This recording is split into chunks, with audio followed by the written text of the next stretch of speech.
बोलो बोलो शंकर भगवान की।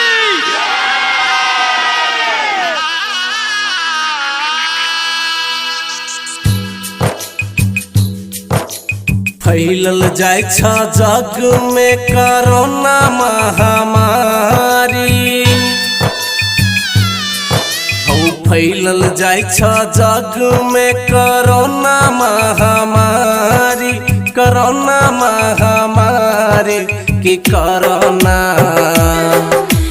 कोरोना उपैया हो भोले दानी के कोरोना उपैया हो भोले दानी के भगतन के हो भगतन के बचब जिंदगानी हो भगतन के बचब जिंदगानी के कोरोना उपैया हो भोले दानी के कोरोना उपैया हो भोले दानी के कोरोना उपैया हो भोले दानी।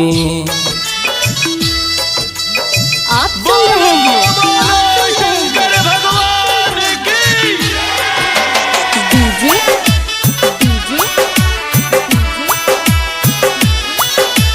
दिलीप शर्मा को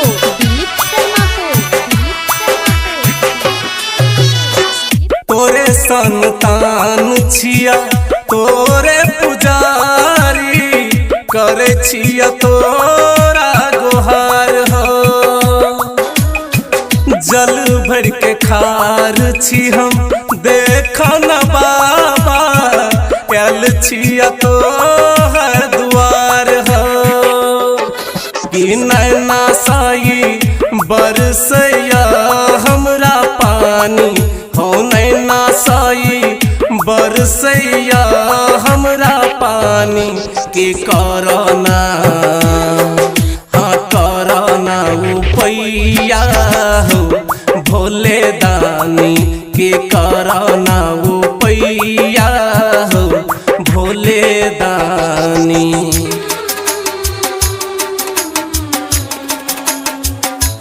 बोलो बोलो शंकर भगवान की। Music by DJ Dilip Sharma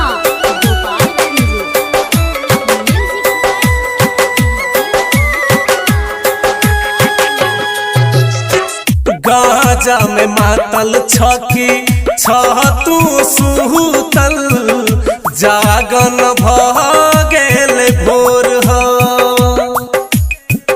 दर्शन देखैला बाबा तरस गेल अखिया किया बनल छ कठोर हो। कि गणेश कह सुना न हो कहानी कि सरोज कह बनबन हो पलानी के कोरोना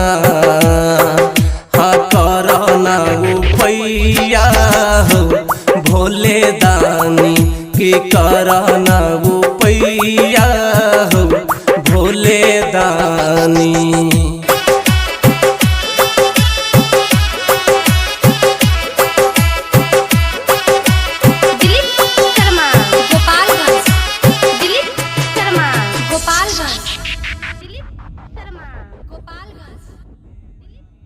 माँ लक्ष्मी म्यूजिक रामपुरा बाजार।